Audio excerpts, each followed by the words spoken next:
अनंत दास foundation पक्षर तांकर भोगराई देहुर्दा बासभवन में गांधी जयंती पालन करा जायछि।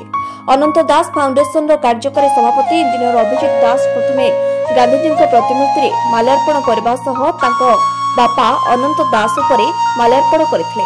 देशर स्वाधीनता संग्राम एवं एक शोषण मुक्त समाज गठन में अवदान को स्मरण कलु एवं तांकर नीति अहिंसा और सत्यर पथरे बाट चलने संकल्प नेलु।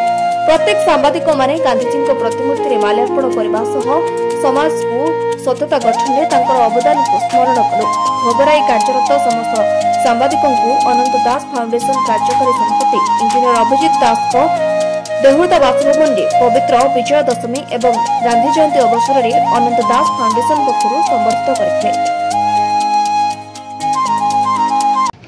पवित्र दशहरा और दुर्गा पूजा अवसर में सारा भोगराईवासी को मोर शुभेच्छा।